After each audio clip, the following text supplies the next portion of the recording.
Guys আর কি কইতাম আইজা আমার এই যে ভিডিও বানানোর কোনো মুড নাই। আমার বন্ধু আমারে আমি অনেকদিন ধরে ভিডিও বানাতেছি না, পরে ভাবলাম যে ভিডিও বানাম।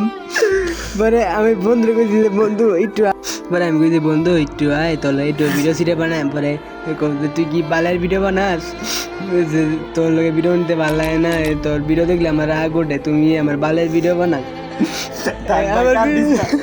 ভাই বন্ধু যে সময় ছোটো আছেন সেই সময় বন্ধু ছুটি আছেন, সেই সময় রাব্বা মারে পাইলে আর বড় হচ্ছে। পরে কি হয়েছে তো ছোটোতে বড় হয়েছে নাকি আগেতে জন্মেতে বড় আছেন, আমিও তো অনেক ছোটো, আমার একটু সাপোর্ট করুন লাগে না। আমার ভিডিও একটু খারাপ হয়েছে তো কি হয়েছে, এলে আমার এটা কথা কইব আপনারা কি করছেন,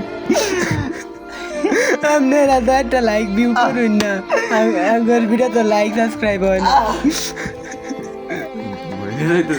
এই হালারে যেই মানুষ সাবস্ক্রাইব করছেন সবাই হারে আনসাবস্ক্রাইব করে দিন, সবাই আমার সাবস্ক্রাইব করুন, কারণ আমি হারছে ভালো ভালো ভিডিও বানাই আমি যাচ্ছি।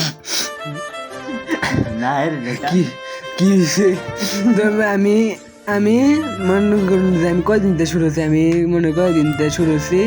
এরপরে তো আমার বন্ধুরা আমার সাপোর্ট না হয়ে আমার গালাগালি হরে তুই আমার ভালো ভিডিও বানাস, রাগ ওঠে ভিডিও দেখলে আমি নিজের উপরে জরুরি ভিডিও বানাই।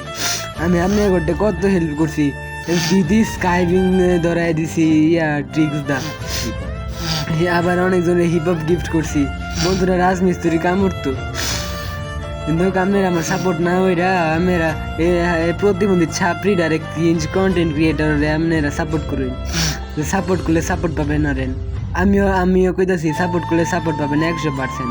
আমি কিন্তু মিছা কথা কই নাই। আমি একদিন একটা ভিডিও শেয়ার দিছি দেখে হ্যাঁ আমার গালি দে আমারে আমার ভিডিও আমারে ব্লগ করে দিছে, আমার মেসেঞ্জারে টিকটকে তো ব্লগ করে দেয়। আমি বলে বেশি বেশি ভিডিও শেয়ার দিই, আমার ভিডিও বলে ভালো লাগে না, আমি সবার ক্ষতি করি।